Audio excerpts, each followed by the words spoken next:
NCERT मंत्रणा में स्वागत है। हम यहाँ एनसीईआरटी और दूसरे प्रामाणिक स्रोतों के जरिए मध्यकालीन भारतीय इतिहास को समझने की कोशिश कर रहे हैं। हाँ, गहराई से समझने की। पिछली बार हमने बात की थी कुतुब-उद-दीन ऐबक और दिल्ली सल्तनत की बिल्कुल शुरुआती नींव पर। जी। आज हमारा फोकस रहेगा शम्स-उद-दीन इल्तुतमिश पर।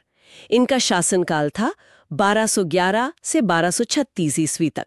और इन्हें अक्सर कहते हैं दिल्ली सल्तनत का वास्तविक संस्थापक। हाँ, यही तो सवाल है, क्यों कहते हैं? आज इसी पर बात करेंगे। हम कोशिश करेंगे कि इल्तुतमिश के जीवन के हर पहलू को समझें, मतलब उनके शुरुआती दिनों से लेकर कैसे वो सिंहासन तक पहुंचे, उनकी जीतें, उनका प्रशासन कैसा था और हाँ, संस्कृति में उनका क्या योगदान रहा।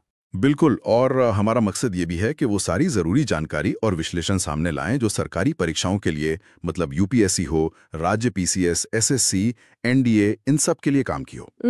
तो सिर्फ एमसीक्यूज के लिए फैक्ट्स ही नहीं, बल्कि मेंस के नजरिए से एक एनालिटिकल समझ बनाने में भी मदद मिले। और हाँ, स्रोतों में जो धार्मिक बातें कही गई हैं उनका भी हम एक निष्पक्ष विश्लेषण करेंगे, जैसा वो लिखी गई हैं, बस। तो फिर शुरू करते हैं इस अहम शासक के दौर की गहराई से पड़ताल। तो कहानी शुरू होती है मध्य एशिया से। आज का उज़्बेकिस्तान समझिए। 1160 के दशक में इल्बारी तुर्क जनजाति का एक अच्छा खासा परिवार था। वहीं इल्तुतमिश का जन्म हुआ, लेकिन कहते हैं ना, किस्मत। हाँ, किस्मत का खेल। परिवार में ही जलन, खासकर भाइयों की वजह से बचपन में ही उन्हें गुलामी में बेच दिया गया। ये उस जमाने की मामलूक व्यवस्था यानी गुलाम सिस्टम का एक बहुत दिलचस्प पहलू है। ये सिर्फ बंधुआ मजदूर जैसे नहीं थे। अगर काबिलियत हो, वफादारी हो, तो ये गुलाम बहुत ऊंचे ओहदों तक पहुंच सकते थे। अच्छा। तो इल्तुतमिश की यात्रा भी बुखारा, गजनी से होते हुए दिल्ली पहुंची। कहते हैं गजनी में मोहम्मद गौरी भी उन्हें खरीदना चाहते थे, पर कुछ पैसों का मामला था, बात बनी नहीं। फिर दिल्ली में 1190 के दशक में कुतुबुद्दीन ऐबक ने उनकी काबिलियत को पहचाना, उनकी समझदारी, उनका व्यक्तित्व और एक अच्छी खासी रकम देकर उन्हें खरीद लिया।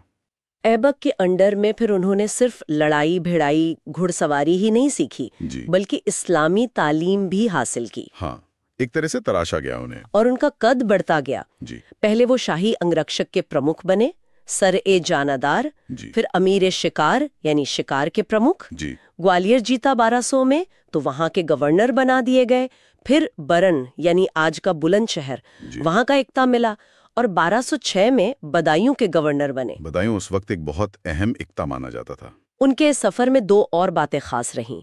एक तो ऐबक की बेटी से उनकी शादी हुई। हाँ, इससे उनका रुतबा और मजबूत हुआ, राजनीतिक रिश्ते बने। और दूसरा 1205-6 में खोखरों के खिलाफ जो लड़ाई हुई, उसमें उन्होंने बड़ी बहादुरी दिखाई। हाँ, उसका जिक्र आता है। कहते हैं मोहम्मद गौरी इतने खुश हुए उनकी बहादुरी से कि उन्होंने ऐबक से कहा कि भाई इल्तुतमिश को गुलामी से आजाद कर दो, मतलब मैन्यूमिशन दे दो। और ये बहुत महत्वपूर्ण बात है कि इल्तुतमिश को ऐबक की मौत से पहले ही गुलामी से मुक्ति मिल गई थी। यह उनके लिए एक बड़ा टर्निंग पॉइंट था। उनका उभरना ऐसे वक्त में हुआ जब 1210 में वो चौगान या पोलो खेलते हुए ऐबक की अचानक मौत हो गई। हाँ, लाहौर में। जी। और सल्तनत में एक तरह का खालीपन आ गया। ऐबक ने जिसे अपना उत्तराधिकारी चुना था, आराम शाह, वो उतने काबिल साबित नहीं हो रहे थे। तो एक अस्थिरता का माहौल था। बिल्कुल। और इसी माहौल में दिल्ली के जो तुर्क अमीर थे, उन्होंने बदायूं से इल्तुतमिश को दावत भेजी। तो इल्तुतमिश दिल्ली आए और 1211 में जुझा नाम की जगह पर आराम शाह को हराया। जी। और सुल्तान बन गए। लेकिन उन्होंने एक बड़ा फैसला लिया, राजधानी लाहौर से दिल्ली ले आए। ये इतना अहम क्यों था? ये बहुत ही दूर की सोच वाला कदम था। देखिए, लाहौर जो था वो उत्तर पश्चिमी सीमा के बहुत करीब था। हाँ, उधर से हमले का डर ज्यादा था। बिल्कुल। मध्य एशिया से जो भी हमले होते थे उनका खतरा वहां बना रहता था। दिल्ली सल्तनत के लगभग बीच में पड़ती थी। अच्छा, सेंटर में। हाँ, इससे प्रशासन चलाना आसान था। और सबसे बड़ी बात, मंगोलों का जो खतरा मंडरा रहा था, दिल्ली उनके सीधे रास्ते से थोड़ा हटकर थी। तो दिल्ली को राजधानी बनाकर इल्तुतमिश ने सल्तनत को एक स्थिर, एक महफूज केंद्र दिया। लेकिन दिल्ली का तख्त, जैसा मैंने कहा, कोई आसान नहीं था। चुनौतियां तो चारों तरफ थीं। कौन कौन सी थी वो बड़ी चुनौतियां? कई थीं। सबसे पहले तो गौरी के ही दूसरे ताकतवर गुलाम सरदार थे। वो खुद को आजाद मानते थे। अच्छा, जैसे गजनी में ताजुद्दीन यिल्दीज और सिंध मुल्तान में नासिरुद्दीन कुबाचा। यिल्दीज तो बल्कि दिल्ली पर अपना हक समझता था। ओह, और फिर पूरब में चलिए तो बंगाल और बिहार में वहां के खिलजी सरदारों ने आजादी का ऐलान कर दिया था। और पश्चिम में? पश्चिम में राजपूत राजा भी मौके का फायदा उठाकर अपने पुराने इलाके जैसे रणथंभौर, जालौर वो वापस छीनने लगे थे। और इन सबसे बड़ा खतरा मंगोल, चंगेज खान। हाँ, वो तो सबसे भयानक था। चंगेज खान के नेतृत्व में मंगोल मध्य एशिया में तबाही मचाते हुए आगे बढ़ रहे थे। ख्वारिज्म साम्राज्य को तो उन्होंने रौंद ही दिया था। और उनके शहजादे जलालुद्दीन मंगबरनी का पीछा करते हुए वो 1221 से 24 के बीच सिंध नदी तक आ पहुंचे थे। मतलब दिल्ली सल्तनत के वजूद पर ही खतरा मंडरा रहा था। ऐसे में तो किसी के भी हाथ पांव फूल जाएं। बिल्कुल। लेकिन इल्तुतमिश ने सिर्फ तलवार नहीं चलाई, दिमाग भी चलाया। उन्होंने एक एक करके इन मुश्किलों से निपटा। पहले तो अपने मुख्य दुश्मनों को रास्ते से हटाया। 1215-16 में तराइन के मैदान में। वही तराइन, पृथ्वीराज चौहान वाला। जी हाँ, वही तराइन का मैदान। वहां यिल्दिज को हराया और बाद में मरवा दिया। इसका एक बड़ा नतीजा ये हुआ कि दिल्ली सल्तनत का गजनी से जो एक राजनीतिक कनेक्शन था वो हमेशा के लिए टूट गया। दिल्ली अब पूरी तरह से एक आजाद सल्तनत बन गई। और वो दूसरे वाले कुबाचा, जी, सिंध वाले। कुबाचा से लड़ाई थोड़ी लंबी चली। 1217 में उसे हराया, लेकिन वो पूरी तरह खत्म नहीं हुआ। इल्तुतमिश ने धीरे धीरे उसकी ताकत कम की, लाहौर छीना, फिर आखिरकार 1228 में मुल्तान और उच्च पर जोरदार हमला किया। कुबाचा भागकर भक्कर के किले में छुप गया। फिर क्या हुआ? वही घेराबंदी चल रही थी। उसी दौरान वो सिंधु नदी में डूबकर मर गया। इस तरह सिंध और मुल्तान भी सीधे दिल्ली के कंट्रोल में आ गए। पूरब में भी एक्शन लिया, बंगाल और बिहार। हाँ बिल्कुल, वहां गियासुद्दीन इवाज खिलजी ने बगावत कर दी थी। इल्तुतमिश ने पहले उसे हराया, फिर जब उसने दोबारा सर उठाया तो 1227 में उनके बेटे थे नसीरुद्दीन महमूद, जो अवध के गवर्नर थे। अच्छा, बेटे ने संभाला मोर्चा। हाँ, उन्होंने लखनौती पर कब्जा किया और इवाज को मार डाला। हालांकि बंगाल में पूरी तरह शांति नहीं हुई। इल्तुतमिश को 1230 में फिर वहां जाना पड़ा था विद्रोह दबाने। इन जीतों के साथ साथ आपने का कूटनीति भी थी। 1229 में वो खलीफा वाली बात क्या थी? हाँ, ये उनकी एक बहुत बड़ी डिप्लोमेटिक और कहें तो आइडियोलॉजिकल जीत थी। 1229 में बगदाद के अब्बासीद खलीफा थे अल मुस्तनसिर। उन्होंने इल्तुतमिश को मान्यता भेजी। मान्यता मतलब खलीफा ने उन्हें सुल्तान आजम यानी महान सुल्तान का खिताब दिया और बाकायदा शासन का अधिकार पत्र, जिसे मंशूर कहते हैं, वो भेजा। ये उस वक्त बहुत बड़ी बात थी। इस्लामी दुनिया खुद मंगोल हमलों से परेशान थी, खिलाफत कमजोर हो रही थी। ऐसे में खलीफा से ये मान्यता मिलना इल्तुतमिश की सत्ता को एक धार्मिक और कानूनी वैधता दे गया। तो इससे उनके दुश्मन चुप हो गए। हाँ, उनके प्रतिद्वंदियों के मुंह बंद हो गए। तुर्क अमीरों पर भी उनका दबदबा बढ़ा। दिल्ली सल्तनत अब ऑफिशियल तौर पर इस्लामी दुनिया का एक आजाद राज्य बन गया। और वो मंगोल खतरा, चंगेज खां वाला, वो कैसे टला? यही इल्तुतमिश की समझदारी दिखती है। जब ख्वारिज़्म शाह का बेटा जलालुद्दीन मंगबरनी चंगेज खान से जान बचाकर भागा और उसने इल्तुतमिश से दिल्ली में पनाह मांगी, तो इल्तुतमिश ने क्या किया? पनाह दी? नहीं, उन्होंने बहुत नरमी से लेकिन साफ मना कर दिया। कहते हैं जवाब भेजा कि दिल्ली का मौसम शायद शहजादे को माफिक ना आए। अरे! और उन्होंने मंगबरनी के दूत को मरवा भी दिया था, ऐसा भी कहते हैं। ये तो बड़ा रिस्की कदम था। रिस्की तो था, लेकिन इल्तुतमिश समझ रहे थे कि अगर मंगबरनी को पनाह दी तो मतलब चंगेज खान को सीधे सीधे हमले का न्योता देना है, और दिल्ली सल्तनत उस वक्त इसके लिए बिल्कुल तैयार नहीं थी। तो उनकी ये चाल कामयाब रही? बिल्कुल। मंगबरनी कुछ टाइम पंजाब में इधर उधर रहा, फिर वापस चला गया। चंगेज खान भी सिंधु नदी से ही लौट गया, उसने दिल्ली की तरफ रुख नहीं किया।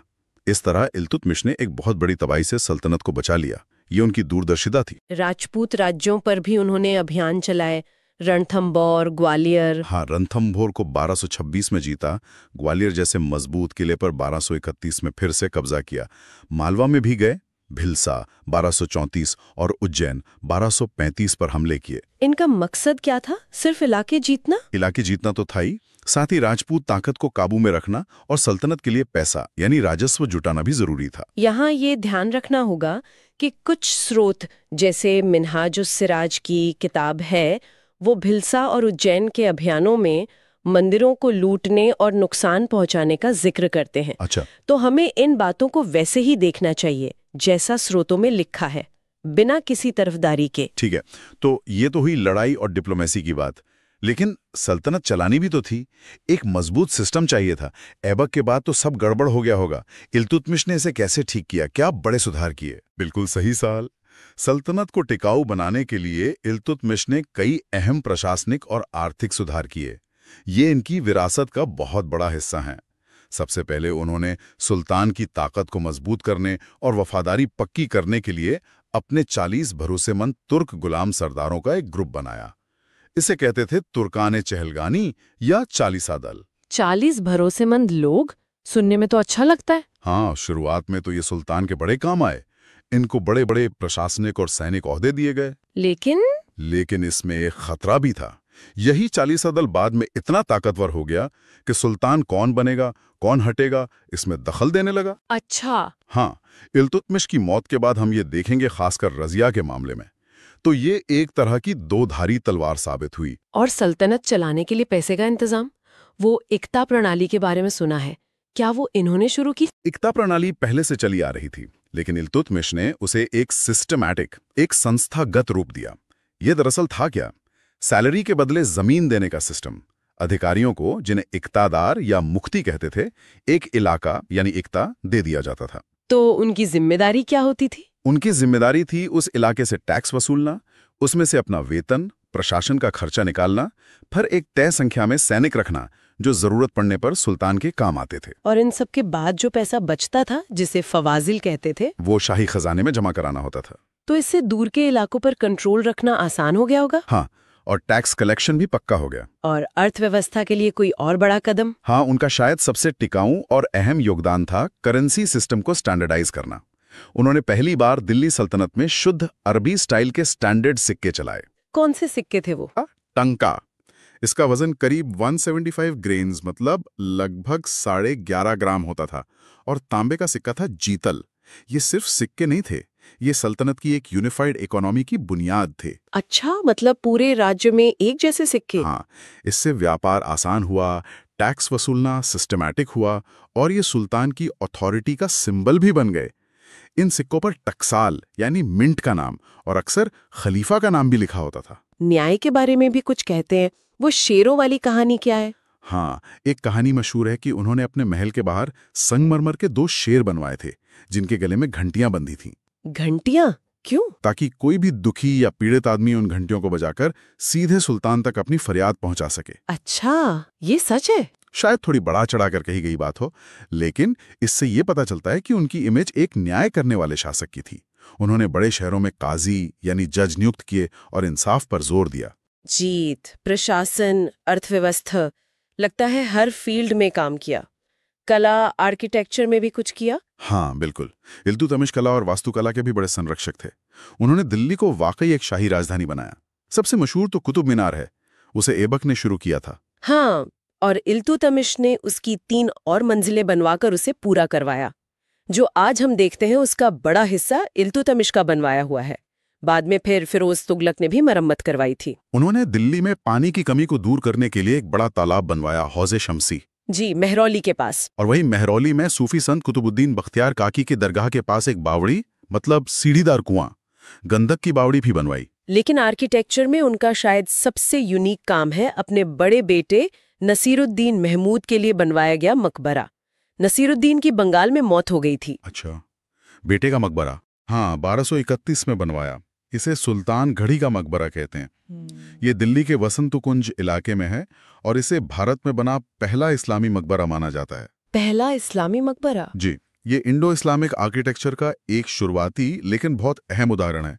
इसमें आपको भारतीय और इस्लामी दोनों स्टाइल का मिक्सचर दिखेगा। उन्होंने दिल्ली की कुव्वतुल इस्लाम मस्जिद को भी और बड़ा करवाया था। सुना है उनके दरबार में काफी विद्वान लोग भी जमा हो गए थे। हाँ, वो मंगोल हमलों का दौर था ना, तो मध्य एशिया और फारिस से बहुत से विद्वान, कवि, कलाकार, सूफी संत, वो सब भागकर दिल्ली आए थे। इल्तुतमिश ने उन्हें खुले दिल से पनाह दी। कोई मशहूर नाम? सबसे मशहूर है मिन्हाजुस सिराज। उन्होंने फारसी में तबकात नासरी नाम की बहुत मशहूर किताब लिखी। ये किताब इल्तुतमिश और उनके बाद के सुल्तानों के टाइम की हिस्ट्री का बहुत कीमती सोर्स है। उन्होंने सूफी संतों का भी बहुत आदर किया, खासकर चिश्ती संत कुतुबुद्दीन बख्तियार काकी और सोहरावर्दी संत शेख बहाउद्दीन ज़कारिया। तो दिल्ली एक तरह से कल्चर और लर्निंग का सेंटर बन गया। बिल्कुल, ज्ञान, संस्कृति, सूफीवाद सबका एक बड़ा केंद्र बन गया दिल्ली उनके समय में। अब आते हैं उनकी धार्मिक नीति पर। वो सुन्नी मुसलमान थे, इस्लामी इदारों को भी उन्होंने बढ़ावा दिया, लेकिन गैर मुसलमानों के प्रति उनका रवैया कैसा था? क्या वो बहुत कठोर थे? स्रोत क्या कहते हैं? देखिए, स्रोत बताते हैं कि इल्तुतमिश एक पक्के सुन्नी मुसलमान थे। उन्होंने मदरसों, खानकाहों, मस्जिदों इन सब को संरक्षण दिया। दिल्ली में मदरसा नासिरी, मदरसा मोइज़ी जैसे मदरसे भी बनवाए। लेकिन जहां तक गैर मुस्लिम प्रजा की बात है, उनकी नीति ज्यादातर प्रैक्टिकल और टॉलरेंट यानी सहिष्णु लगती है। प्रैक्टिकल मतलब उनका मेन फोकस सल्तनत को मजबूत करना था, अपनी सत्ता को जमाना था। उनका उद्देश्य बड़े पैमाने पर धर्म बदलवाना नहीं लगता। लेकिन हमने अभी उज्जैन और भिलसा के हमलों का जिक्र सुना, जहां मंदिरों को नुकसान पहुंचाने की बात थी। हाँ, जैसा मैंने कहा, कुछ फौजी अभियानों के दौरान लूटपाट और मंदिरों को नुकसान पहुंचाने की घटनाएं स्रोतों में दर्ज हैं। उनको नकारा नहीं जा सकता। लेकिन ये ध्यान रखना होगा कि ये घटनाएं अक्सर लड़ाई के दौरान होती थी, और जरूरी नहीं कि ये एक सोची समझी स्टेट पॉलिसी का हिस्सा हो कि बस मंदिर ही तोड़ने हैं। अच्छा। आमतौर पर बड़े पैमाने पर गैर मुसलमानों को धर्म के नाम पर सताने या उनकी रोजमर्रा की जिंदगी में दखल देने के उदाहरण कम मिलते हैं। प्रशासन में हिंदू भी शामिल थे। हाँ, गैर मुसलमानों पर जजिया टैक्स लगाया गया था, जैसा कि उस वक्त के इस्लामी राज्यों में रिवाज था। लेकिन उसे कितनी सख्ती से वसूला जाता था, इस पर इतिहासकारों में थोड़ी अलग अलग राय है। तो कुल मिलाकर उनकी नीति कट्टरता से ज्यादा राजनीतिक जरूरत से तय होती थी। हाँ, ऐसा लगता है। एक मिलीजुली आबादी वाले इतने बड़े राज्य पर हुकूमत करने के लिए शायद जरूरी भी था। अपने आखिरी दिनों में 1235 में वो बयाना और ग्वालियर के अभियान से लौट रहे थे, तब बीमार पड़ गए। हाँ, उनकी तबीयत बिगड़ती गई और अप्रैल 1236 में दिल्ली में उनका देहांत हो गया। उन्हें दफनाया कहाँ गया? उन्हें कुतुब मीनार परिसर में ही दफनाया गया है। वहां उनका एक बहुत खूबसूरत मकबरा है, जो उन्होंने शायद खुद ही बनवाया था।